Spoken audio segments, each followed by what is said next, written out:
Hello friends, welcome to the Degun classes, the education and professional classes for all. Government exam की preparation करने वाले candidates हों या school के student हों, साइंस की जो सीरीज है हमारी ये सभी के लिए बेनिफिशियल है क्योंकि सारे पॉइंट्स यहाँ पे जो हैं एनसीईआरटी के इंक्लूड किए गए हैं। एनसीईआरटी को ही फोकस किया गया है। तो ये जो हमारा सीरीज है साइंस का दोनों के लिए ही इम्पॉर्टेंट है। आज जो है हम लोग क्लास 7 का चैप्टर 4 करने वाले हैं जिसका नाम है हीट, जिसमें हम बहुत सारे इंटरेस्टिंग फिनोमेनास को पढ़ने वाले हैं। तो चलिए स्टार्ट कर लेते हैं अपने चैप्टर को। जो टॉपिक हम यहाँ पे कवर करने वाले हैं, सबसे पहले हम पढ़ने वाले हैं कि टेम्परेचर क्या है, फिर थर्मोमीटर के बारे में पढ़ेंगे, कितने टाइप्स के थर्मोमीटर हैं, क्लिनिकल, लैबोरेटरी, ये हम पढ़ने वाले हैं। उसके बाद प्रिकॉशंस क्या होते हैं थर्मोमीटर को यूज़ करने के, हीट ट्रांसफ़र क्या है, उसमें कंडक्शन कन्वेक्शन क्या होता है, सी ब्रीज और लैंड ब्रीज क्या है, रेडिएशन क्या होता है, रीज़न क्या है लाइट कलर क्लॉथ्स को समर में पहनने का। तो ये सारे टॉपिक्स जो हैं हम यहाँ पे कवर करने वाले हैं। तो चलिए स्टार्ट करते हैं। सबसे पहले हम ये जान लेते हैं कि व्हाट इज़ हीट। हीट क्या है? देखिए, आप जो है अपने आसपास के सराउंडिंग की चीज़ों को जब टच करते हैं तो आपको फील होता है कि ये चीज़ गर्म है, ये चीज़ ठंडा है। हर तरीके की चीज़ें होती है, कुछ गर्म कुछ ठंडी। तो आप क्या करते हैं, उनको जब आप टच करते हैं तो आपको फील होता है। तो आप जो टच कर रहे हैं, आप जो फील कर रहे हैं, वो फीलिंग क्या है? हीट है। Heating is a form of energy. Heating एक एनर्जी की फॉर्म है which cause in us the sensation of hotness and coldness. यानी कि हीट ही वो एनर्जी है, जब हम किसी चीज़ को टच करते हैं तो हमें वो बताता है कि कोई चीज़ गर्म है या ठंडी है। अब देखिए, हमारे आसपास हम कितनी चीज़ें देखेंगे, बर्फ़ ठंडी, फायर गरम, कोल्ड ड्रिंक ठंडी, आइसक्रीम ठंडी, पानी गरम हो रहा है, टेम्परेचर उसका गरम है, ठीक है। फीवर होता है हमको तो हमारी बॉडी गर्म हो जाती है, हम मेडिसिन लेते हैं तो हमारी बॉडी जो है ठंडी हो जाती है। तो ये सब चीज़ें जो हम ऑब्जर्व करते हैं वो किस चीज़ से ऑब्जर्व करते हैं? हीट। ओके, तो हीट जो है वो एक्चुअली में क्या होता है? टेम्परेचर, ठीक है। हीट तो हम नॉर्मली यूज़ करते हैं बट एक्चुअली में हीट मीन्स टेम्परेचर। जिस चीज़ का टेम्परेचर ज़्यादा है वो चीज़ गर्म है, जिस चीज़ का टेम्परेचर कम है वो चीज़ ठंडी है। तो a reliable measure of hotness और coldness of something is called temperature. Heat तो हम पर्टिकुलरली टच करके बता देते हैं कि हाँ ये कम ठंडी है, ये ज़्यादा ठंडी है, गर्म है, कुछ भी है, बट जो एक्चुअल मेजरमेंट किया जाता है वो हम टेम्परेचर की फॉर्म में करते हैं किसी चीज़ को ठंडा या गर्म बताने के लिए, ठीक है।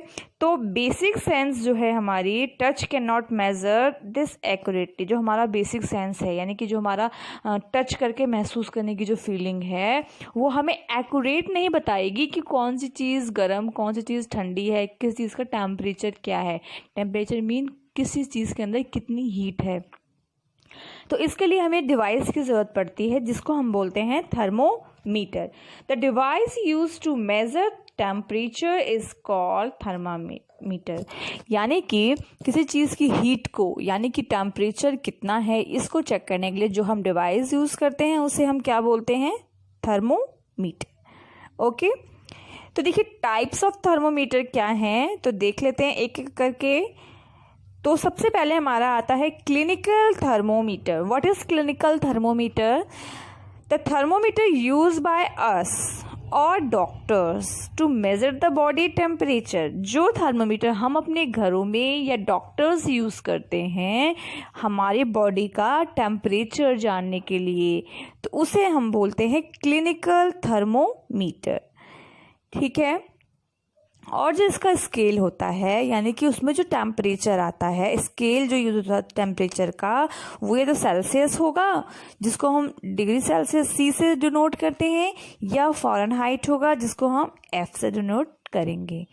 और इसकी स्टार्टिंग किससे होती है?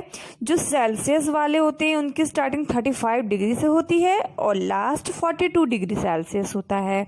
और जो फ़ारेनहाइट वाला है उसका 94 से स्टार्ट होता है और 108 जो है उसका मैक्सिमम डिग्री टेम्परेचर होता है, ठीक है। अब देखिए थर्मोमीटर का शेप किस तरीके का होता है, तो मैं आपको दिखाती हूँ। तो देखिए ये एक ग्लास ट्यूब है, ये ग्लास है, ठीक है, और इसके यहाँ पे एक लॉक होता है जिसको किंक बोला जाता है, ठीक है। और इसके अंदर जो ये पतली थ्रेड आप देखेंगे, ये स्केल है जो बताएगा टेम्परेचर कितना है, 35, 36, 37, ये आपको बताएगा, ठीक है। और इसी लाइन में आपको मरकरी की लाइन दिखाई देगी, एक थ्रेड जैसे, एक धागे जैसी। मरकरी जहां तक पहुंचेगा स्केल में, उतना ही हमारे बॉडी का टेम्परेचर होगा। और एक मैं आपको बता दूं, किंक का क्या रोल है। हम जब टेम्परेचर चेक करते हैं तो जो टेम्परेचर है वो बहुत देर तक मरकरी जो है उसी स्केल पे आपको दिखाएगा। जैसे कि मान लो बॉडी टेम्परेचर 37 है तो बहुत देर तक 37 दिखाएगा। क्यों? क्योंकि किंक ने उसको लॉक कर दिया है, ठीक है, ताकि हम उसको अच्छे से रीड कर पाएं। अगर बॉडी से अलग करते ही अगर उसका टेम्परेचर डाउन हो जाए, मरकरी डाउन हो जाए, तो हम नहीं बता पाएंगे कि टेम्परेचर क्या था। तो किंक जो है इसको लॉक करके रखता है। अब देखिए नॉर्मल बॉडी टेम्परेचर क्या होता है एक पर्सन का, वो होता है आपका 37 डिग्री, यानी 37 डिग्री जो है उसको हम नॉर्मल टेम्परेचर मानते हैं, ठीक है। और हर पर्सन का बॉडी टेम्परेचर डिफर करता है, differ from person to person. किसी का 37.2 हो जाएगा, किसी का 36 पॉइंट समथिंग हो जाएगा, यानी कि हर पर्सन की बॉडी टेम्परेचर अलग अलग डिफर करती है। और एक चीज़, स्टार्ट 35 से होता है और एंड 42, इससे 42 से ऊपर नहीं जाएगा, 35 से नीचे नहीं आएगा बॉडी टेम्परेचर कभी भी। अगर ऐसा होता है तो एक्सेप्शनल केस है, हमें डॉक्टर से कंसल्ट करना चाहिए। ये है आपका फ़ारेनहाइट थर्मोमीटर, ये ग्लास ट्यूब है, ये इस पे रीडिंग स्केल है, ये किंक है और इसके अंदर आपका मरकरी फिल किया हुआ है। स्टार्ट होता है 94 से और एंड होता है 108 पे, ठीक है। अब देख लेते हैं क्या क्या प्रिकॉशंस लेने चाहिए जब हम क्लिनिकल थर्मोमीटर यूज़ करते हैं। तो सबसे फर्स्ट है, wash the thermometer properly with antiseptic. Before और आफ्टर दोनों ही कंडीशन में हमें थर्मोमीटर को अच्छे से क्लीन करना चाहिए एंटीसेप्टिक से। Hold it definitely and give a fuse jerk. देखिए हमें क्या करना चाहिए, हमें जो है थर्मोमीटर को अच्छे से पकड़ना चाहिए, क्योंकि वो ग्लास होता है, उसके फिसलने का, टूटने का बहुत ज़्यादा डर होता है। और एक चीज़, जो उसका मरकरी होता है हमेशा बिलो 35 डिग्री होना चाहिए, ताकि हम टेम्परेचर को अच्छे से मेज़र कर पाएँ। तो इसके लिए हमें क्या करना होता है, जर्क देना चाहिए, यानी कि टेम्परेचर को झाड़ना चाहिए, यानी कि थर्मोमीटर को झाड़ के उसके मरकरी लेवल को डाउन कर देना चाहिए, लो कर देना चाहिए, तभी हमें उसका यूज़ करना चाहिए। Place the bulb of the thermometer under the tongue. फिर जो हम थर्मोमीटर में जो बल्ब होती है आगे की साइड, जो मैंने आपको बताया था किंक से नीचे जो होती है सिल्वर कलर की, उसे टंग के नीचे, जीभ के नीचे रखनी चाहिए। Wait for a minute, 1 minute wait कीजिए। उसके बाद आप थर्मोमीटर को आउट करेंगे और नोट करेंगे बॉडी का टेम्परेचर, ठीक है। अब देखिए सेकंड टाइप आ गया आपका डिजिटल थर्मोमीटर। डिजिटल थर्मोमीटर क्या है, advance to existing clinical thermometer. Digital thermometer जो है वो क्लिनिकल थर्मोमीटर का ही एडवांस है। इसका यूज़ क्यों किया गया, कुछ ड्रॉबैक्स थे मरकरी वाले क्लिनिकल थर्मोमीटर में, ठीक है। तो देखिए क्या है, due to the high toxic of the mercury present in the clinical thermometer and difficulty in the disposal in case when the thermometer breaks. क्या होता था, थर्मोमीटर जो है क्लिनिकल वाला, उसमें जो है मरकरी का यूज़ होता था, जो बहुत ही हाईली टॉक्सिक होता है, बहुत ही जहरीला सब्सटेंस है ये। अगर ये थर्मोमीटर टूट जाए, कुछ हो जाए, तो इसका जो मरकरी है वो बाहर आ जाता है, जो बहुत ही हार्मफुल होता है। साथ में इसका जब ये हमारा थर्मोमीटर ख़राब हो जाता है तो इसका डिस्पोजल भी एनवायरनमेंट में करने पर बहुत ज़्यादा ये हार्मफुल होता है। तो इसी टॉक्सिक मटेरियल की वजह से इसको रिप्लेस किया गया डिजिटल थर्मोमीटर से, ठीक है, क्योंकि उसमें नो यूज़ ऑफ मरकरी था। डिजिटल में कोई भी मरकरी का यूज़ नहीं किया गया, ठीक है। इसीलिए क्या था, सेफ था उसको यूज़ करना। और इसकी रीडिंग भी डिजिटली आती है। यहाँ से फीवर चेक करने के बाद यहाँ पे आपको डिजिटली बता देगा कि क्या बॉडी का टेम्परेचर है। तो ओनली बिकॉज ऑफ मरकरी जो फुल ऑफ टॉक्सिक होता है, तो उसे रिप्लेस किया गया और उसके लिए डिजिटल थर्मोमीटर यूज़ किया गया। अब आ जाता है थर्ड टाइप ऑफ थर्मोमीटर, जो है आपका लेबोरेटरी थर्मोमीटर। तो देखिए क्या है, clinical thermometer can never be use for the measuring of temperature of any object other than human being. जो हमारा क्लिनिकल थर्मोमीटर है ना, उसका यूज़ सिर्फ ह्यूमन बॉडी के टेम्परेचर को चेक करने के लिए किया जाता है। बट अगर हमें किसी ऑब्जेक्ट का, किसी लिक्विड का, किसी केमिकल का हमें टेम्परेचर चेक करना है तो हमें अदर थर्मोमीटर की ज़रूरत पड़ेगी, और उस थर्मोमीटर को बोला जाता है आपको लेबोरेटरी थर्मोमीटर।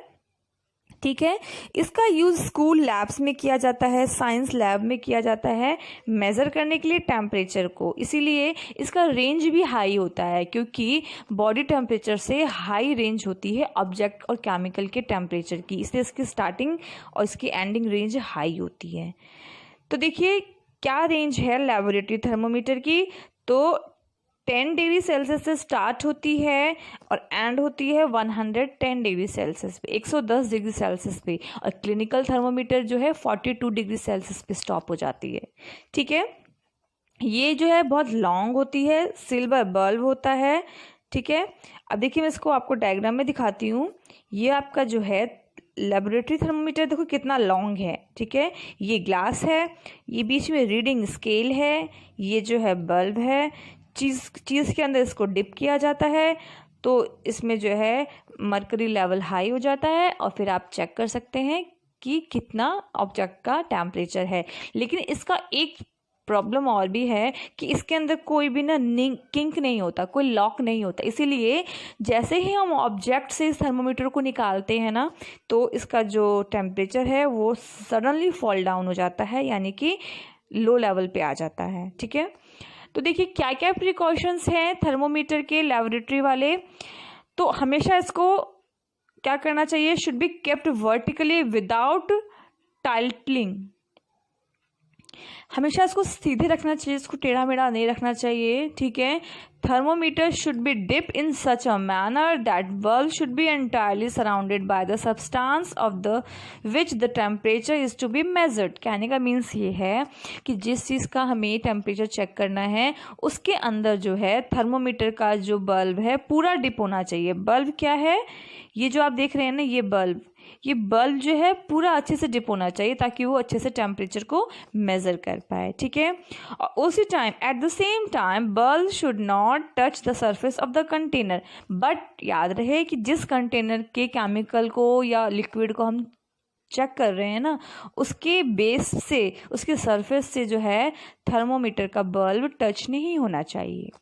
ठीक है, अब आ जाता है फोर्थ टाइप का थर्मोमीटर, जिसका नाम है मैक्सिमम और मिनिमम थर्मोमीटर।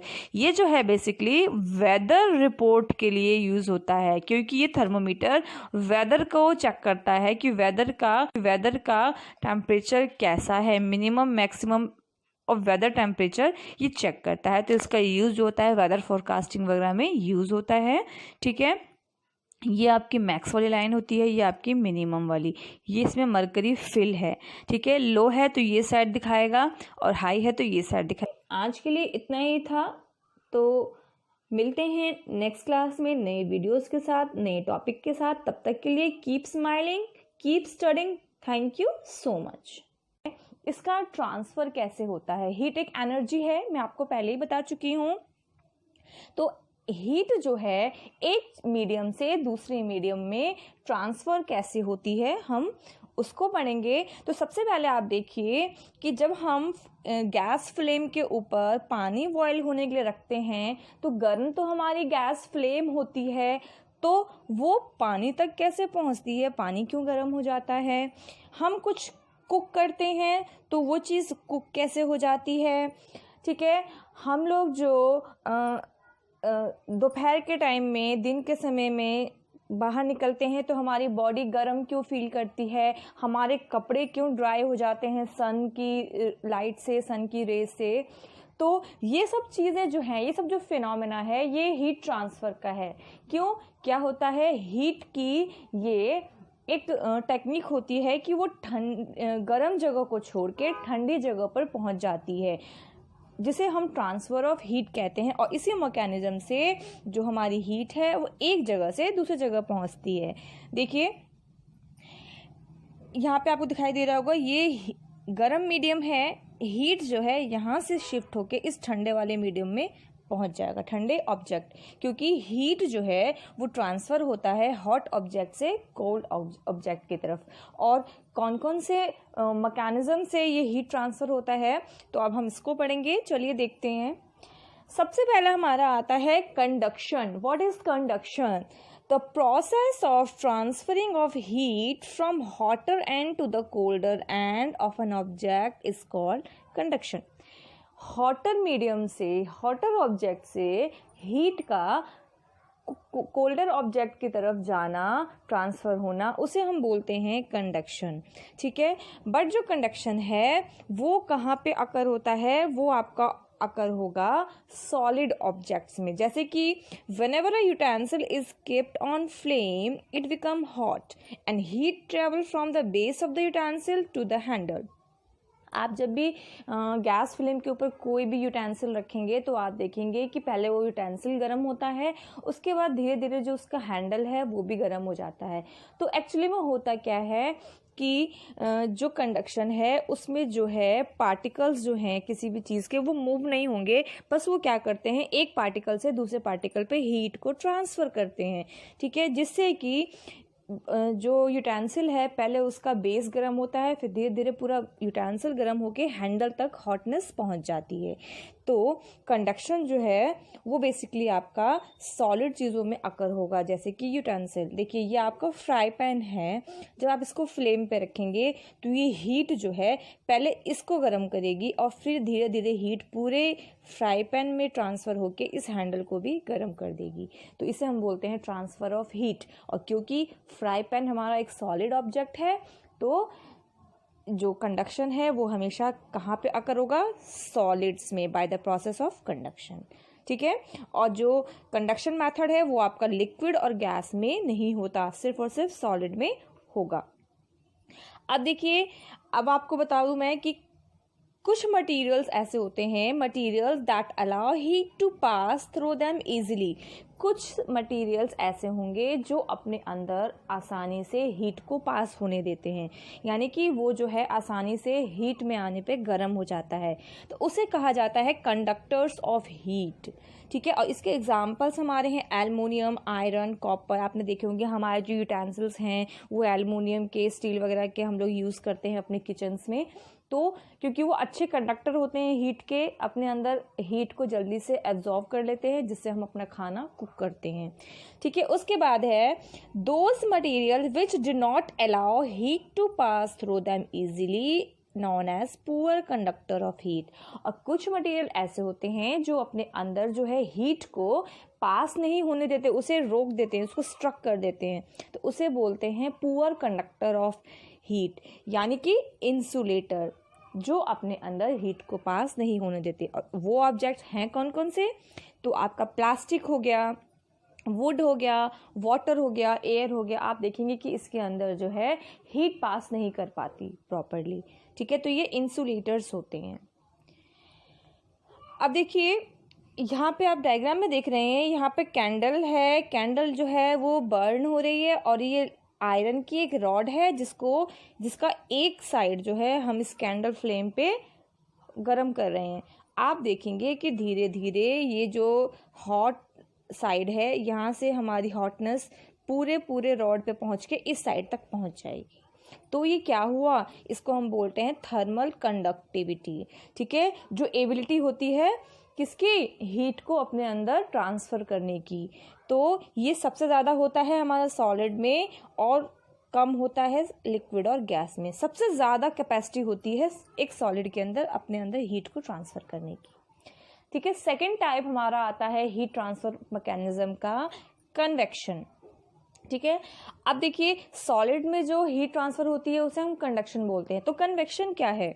तो आपको मैं एग्जांपल से बताती हूँ। देखिए, आप अपने घरों में पानी को बॉईल करते हैं, गैस फ्लेम पे रखते हैं, तो आप गैस फ्लेम पे जब पैन रखते हैं, उसमें पानी रखते हैं, तो आप देखेंगे कि नीचे से पानी गर्म होना शुरू हो रहा है, बट ऊपर अभी भी पानी ठंडा ही होता है। क्या होता है, धीरे धीरे पानी गर्म होता है। तो क्या होता है कि जो पानी के पार्टिकल्स होते हैं वो नीचे वाले जो नीचे की सरफेस का जो पानी होता है वो गर्म हो जाता है और वो फिर ऊपर ट्रांसफ़र हो जाता है। ऊपर का जो ठंडा पानी का पार्टिकल है वो नीचे आ जाता है, फिर वो गर्म होकर ऊपर चला जाता है, फिर ऊपर का ठंडा पानी नीचे। ऐसे करके ये प्रोसेस चलता रहता है और तब तक चलता है जब तक कि पूरा का पूरा पानी गर्म ना हो जाए। ठीक है, तो पढ़ लेते। देखिए, method of transferring heat by the movement of particle. देखो मैंने क्या बोला कि पानी के पार्टिकल्स मूव हो रहे हैं, सॉलिड में मूव नहीं होते थे। सॉलिड में क्या होता था, एक पार्टिकल दूसरे पार्टिकल को ट्रांसफर कर देता था अपनी ही जगह पर रह के, बट पार्टिकल जो लिक्विड के हैं, जो पानी के हैं, वो हिल रहे हैं अपनी जगह से, गर्म होके ऊपर जा रहे हैं और जो ठंडी पार्टिकल्स है वो नीचे आ रही है। ठीक है, तो ये प्रोसेस जो होती है इसको हम कन्वेक्शन बोलते हैं, जिसमें पार्टिकल्स मूव होते हैं। और ये बेसिकली होता है किसमें है, लिक्विड में और गैस में। ठीक है, ये वही पानी का एग्जाम्पल है, जब हम वाटर को फ्लेम पे रखते हैं तो जो सरफेस का पानी है वो हीट होके राइज हो जाता है। ठीक है, और नीचे की जगह जो है वो वैक्यूम हो जाती है, यानी कि खाली हो जाती है। और जो कोल्ड वाटर है अपर साइड से वो उस वैक्यूम यानी कि खाली जगह पे पहुंच जाती है और फिर वो फ्लेम के पास आके गर्म हो जाती है, फिर वो ऊपर पहुंच जाएगी और फिर दूसरा जो ठंडा पार्टिकल है वो नीचे आ जाएगा, एंड सो ऑन। ये प्रोसेस चलता रहता है जब तक कि पूरा पानी आपका गर्म ना हो जाए। देखिए, आप यहाँ पे देख सकते हैं, ये पानी गर्म होगा और ये ऊपर पहुंच जाएगा और यहाँ से जो ऊपर का सरफेस का पानी है वो नीचे आ जाएगा, फिर ये गर्म होके ऊपर, फिर और जो ऊपर का सरफेस है पानी का वो नीचे आ जाएगा। ऐसे करके पूरा पानी आपका गर्म हो जाएगा, जिसको बोला जाता है कन्वेक्शन। ठीक है, अब आ जाते हैं थर्ड टाइप ऑफ रेडिएशन है हमारा किसका, mechanism of transfer of heat का। देखिए, कन्वेक्शन और कंडक्शन दोनों ही ऐसे मीडियम थे जिसको हीट ट्रांसफ़र करने के लिए एक मीडियम की ज़रूरत थी। जैसे कंडक्शन में सॉलिड को ज़रूरत होती है मीडियम की, और कन्वेक्शन में भी जो है लिक्विड के पार्टिकल से ट्रांसफ़र होता है। ठीक है, लेकिन मैंने आपको एक चीज़ बताई थी, हम जब धूप में चलते हैं तो हमारी बॉडी गर्म हो जाती है। हम धूप में कपड़े सुखाते हैं, कपड़े क्यों ड्राई हो जाते हैं, सन की रेज तो ऊपर ही है ना, वो तो हम तक पहुंच नहीं रही है, पहुंच भी रही तो हमसे टच नहीं हो रही है, कोई मीडियम नहीं है, तो फिर ये कैसे होता है। तो ये मैकेनिज्म जो होता है उसे हम बोलते हैं radiation. The heat given off from the sun can not reach us by the process of conduction and convection. Sun की जो लाइट है वो हम तक कंडक्शन और कन्वेक्शन से नहीं पहुंचेगी। क्यों नहीं पहुंचेगी, क्योंकि कंडक्शन को और कन्वेक्शन को दोनों को ही ज़रूरत होती है किसी ना किसी मीडियम की जिससे हीट ट्रांसफ़र हो। बट सन की रे हम तक पहुंचने के लिए तो कोई मीडियम है ही नहीं ना, कोई बीच में हमारे मीडियम है जो सन की रे को हम तक ला रहा है, नहीं है। तो वो कैसे हम तक हीट पहुंचाता है, तो वो पहुंचाता है रेडिएशन से। रेडिएशन जो है वो ट्रांसफ़र करता है सन की हीट को हमारे अर्थ पे यानी हम तक। और ये होता कैसे है, अब तो देखिए, जो रेडिएशन है उसे किसी मीडियम की ज़रूरत नहीं है, वो इलेक्ट्रोमैग्नेटिक वेव से काम करता है। इलेक्ट्रोमैग्नेटिक वेव से कैसे काम करेगा, हमारा जो अर्थ है वो पूरा का पूरा एक बहुत बड़ा मैग्नेट है, उससे क्या निकलती है, इलेक्ट्रोमैग्नेटिक वेव्स निकलती है जो सन से आने वाली रेज को पकड़ लेती है, कैप्चर कर लेती है और अर्थ पे ले आती है, अपने पास ले आती है और हम तक पहुंचाती है, फिर जिसका यूज़ करके हम अपने आप को एनर्जी देते हैं, अपने कपड़े सुखाते हैं, बहुत सारे और डेली के वर्क करते हैं, प्लांट फोटोसिंथेसिस करते हैं। यानी कि सन की बहुत ज़्यादा यूज़ होती है हमारे अर्थ पे, इसीलिए रेडिएशन वो मीडियम है जो सन की रेस को हम तक पहुंचाती है। और इसकी स्पीड बहुत तेज़ होती है, जितनी एक लाइट की होती है। लाइट की जो स्पीड होती है बहुत ज़्यादा फास्ट होती है, वो होती है आपकी 3 × में 10⁸ ms मिली सेकेंड्स। ठीक है, तो इतना ही फास्ट हमारा ये रेडिएशन भी वर्क करता है। और इसी मैकेनिज्म पे हमारा रूम हीटर भी काम करता है। कैसे करता है, रूम में आप एक कोने में हीटर जला के छोड़ दो, कुछ देर बाद देखेंगे पूरा रूम गर्म हो गया। क्या हुआ, क्यों हुआ, रेडिएशन की वजह से हुआ। रेडिएशन ने हीट को पूरे रूम में फैला दिया। ठीक है, उसके बाद आप कोई बर्तन रखते हैं फ्लेम के ऊपर, तो आप देखेंगे कि हीट तो नीचे ही है, हीट तो बर्तन से टच नहीं हो रही है, लेकिन फिर भी बर्तन क्या हो रहा है, गर्म हो रहा है। क्यों? क्योंकि फ्लेम की जो हीट है वो रेडिएट हुई और बर्तन तक पहुंच गई। फिर ह्यूमन बॉडी में से भी हमारी बॉडी से हीट निकलती है। क्यों? हमारा बॉडी भी रेडिएट करता है।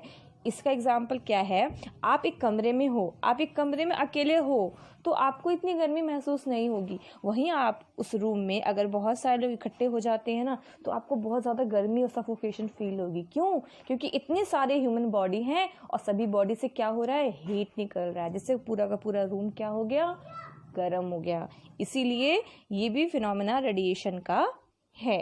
अब यहाँ देखिए, इस एक डायग्राम में आपके तीनों ही मैकेनिज्म वर्क कर रहे हैं। कैसे कर रहे हैं? तो देखिए, यहाँ हमने फ्लेम जलाई, फ्लेम के ऊपर ये पैन रख दिया। अब देखो, फ्लेम जो है पैन से टच नहीं हो रही है, लेकिन फिर भी फ्लेम क्या हो रही है, फिर भी यूटेंसिल क्या हो रहा है आपका, गर्म हो रहा है। क्यों हो रहा है? ये जो फ्लेम है इसने हीट को रेडिएट किया, तो यहाँ रेडिएशन हो गया। ठीक है, बर्तन तो गर्म हो गया, बर्तन तो यहाँ से गर्म हुआ है, लेकिन कुछ देर बाद ये भी गर्म हो जाएगा। क्यों हो जाएगा? क्योंकि कंडक्शन हो गया, क्योंकि सॉलिड ने, पैन के जो पार्टिकल्स हैं उसने जो है हीट को एक दूसरे की तरफ ट्रांसफ़र किया, जिससे कि हीट यहाँ तक पहुँच गया। उसके बाद इसके अंदर जो पानी है, आप देखेंगे पहले पानी नीचे से गर्म स्टार्ट हुआ, फिर ऊपर का ठंडा ही है, क्या होगा, फिर नीचे का जो गर्म पानी है वो ऊपर आ जाएगा, ऊपर का ठंडा पानी नीचे, और तब तक ये प्रोसेस चलेगा जब तक पूरा का पूरा पानी बॉयल ना हो जाए। तो यहाँ पे कन्वेक्शन भी हो गया। देखो, तीनों ही हीट ऑफ ट्रांसफ़र का मैकेनिज्म एक ही जगह आपका यूज़ हो रहा है। तो आप डेली के यूज़ में भी आप ये सारे मैकेनिज्म यूज़ करते हैं। तो चलिए आगे बढ़ते हैं। अब हमारे पास आता है, तो आप देखिए सी ब्रीज, लैंड ब्रीज। तो ये क्या है? तो आप देखेंगे कि दिन के टाइम में जो हवा चलती है उसे सी ब्रीज कहा जाता है, और नाइट के टाइम में जो हवा चलती है उसको लैंड ब्रीज कहा जाता है। ये मेनली जो है कोस्टल एरिया, जो समुद्री एरियाज में होते हैं वहाँ पे देखा जाता है।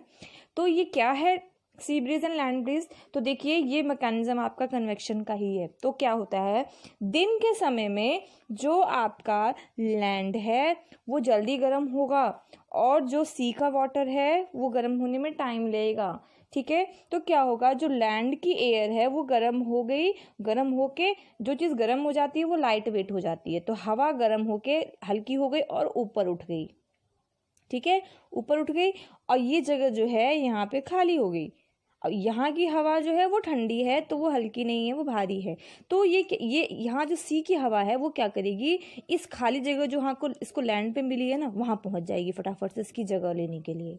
यहाँ पे देखिए, ये हॉट एयर इधर ट्रांसफ़र हो गया, कोल्ड एयर इधर आ गया, और ये प्रोसेस चलता रहेगा पूरे डे टाइम। तो इससे क्या होता है, जो हमारी सी है वहाँ से हवा आती हुई महसूस होगी ठंडी, तो इसीलिए इसको कहेंगे सी ब्रीज। हवा जो है वो समुद्र की तरफ से बह रही है। बट नाइट टाइम में क्या होता है कि देखो, जो लैंड होता है ना वो जितनी जल्दी गर्म होता है ना, ठंडा भी उतनी जल्दी ही हो जाता है। तो रात के समय में लैंड जो है वो ठंडी हो जाएगी, बट जो सी का वाटर है उसने अगर गर्म होने में टाइम ज़्यादा लगाया तो ठंडे होने में भी टाइम उतना ही लगाएगा। तो क्या होगा, जो सी की जो एयर है वो अभी भी गर्म है, तो वो गर्म है तो वो हल्की है तो ऊपर उठ जाएगी। ठीक है, और जो लैंड का जो एयर है वो गर्म नहीं है, ठंडा है, तो वो हैवी होने की वजह से क्या होगी, इस खाली जो जगह है सी की हवा की वो लेने के लिए पहुंच जाएगी। देखो, इस समुद्र से हॉट एयर अर्थ में चला गया, लैंड पे चला गया, और लैंड की जो ठंडी हवा है वो सी की तरफ चली गई। इससे क्या होगा, हवा जो है लैंड से सी की तरफ जाती हुई महसूस होगी, तो इसे हम कहते हैं लैंड ब्रीज। तो सी ब्रीज दिन के टाइम में होता है और लैंड ब्रीज नाइट के टाइम में होता है। तो आपको समझ में आ गया होगा। चलिए, आज का हमारा एक और लास्ट मैकेनिज्म है। तो देखिए क्या है, coloured cloth in summer and dark coloured and woollen cloth is winter. हम गर्मियों में हल्के कलर के कपड़े पहनते हैं और सर्दियों में डार्क कलर के और स्वेटर्स पहनते हैं। क्यों पहनते हैं, आज आप ये जान जाएंगे। तो चलिए मैं बताती हूँ। सन की हीट हम तक पहुँचती है किस मेथड से, मैंने बताया था आपको, तो दैट इज रेडिएशन। सन की एयर जो है रेडिएट होती है और हमारी बॉडी पे आती है। ठीक है, और हमारी बॉडी पे जो कपड़े हैं अगर वो हल्के कलर के हैं तो क्या होगा, वो जो है हीट को, सन की हीट को हम तक नहीं आने देगा, वो वापस रिफ्लेक्ट करके बाहर निकाल देगा। वहीं हमने अगर डार्क कलर के कपड़े पहने हैं तो सन की आने वाली हीट को कपड़ा एब्जॉर्व कर लेगा अपने अंदर, जिससे हमारी बॉडी गर्म महसूस करेगी और वो रिफ्लेक्ट नहीं करती, वो अपने अंदर एब्जॉर्व कर लेती है। यानी लाइट कलर के कपड़े गर्मी हीट को अपने अंदर आने नहीं देते, रिफ्लेक्ट करके बाहर निकाल देते हैं, जिससे हमारी बॉडी ठंडी रहती है। और जो डार्क कलर के कपड़े होते हैं वो हीट को अपने अंदर सोख लेती है, जिससे कि हमारी बॉडी में गर्माहट आ जाती है, क्योंकि वो बाहर नहीं निकालती हीट को। इसीलिए गर्मियों से बचने के लिए हमें हल्के कपड़े पहनने चाहिए, क्योंकि हल्के कपड़े जो हैं सन की हीट को बाहर निकाल देते हैं, बॉडी में नहीं जाने देते और बॉडी ठंडा रहता है। वहीं सर्दियों में हमें डार्क कलर के कपड़े पहनने चाहिए और स्वेटर्स पहनने चाहिए। क्यों? क्योंकि वो हीट को अपने अंदर एब्जॉर्ब कर लेते हैं और हमारे शरीर को गर्म रखते हैं, और जिससे हम सर्दियों में गर्माहट महसूस करते हैं। इसीलिए गर्मियों में हमें डार्क कलर के कपड़े नहीं पहनने चाहिए और सर्दियों में पहनने चाहिए। तो ये मैकेनिज्म था लाइट कलर और डार्क कलर के कपड़ों का कि हमें क्यों पहनना होता है। तो ये इसी मैकेनिज्म की वजह से होता है। Thanks for watching. और आज के इस टॉपिक के साथ हमारा चैप्टर यहीं ख़त्म होता है। आई होप कि आपको ये वीडियो पसंद आई हो। अगर वीडियो पसंद आई हो तो वीडियो को लाइक कीजिएगा और शेयर कीजिएगा। ठीक है, thank you so much. Keep smiling and keep studying.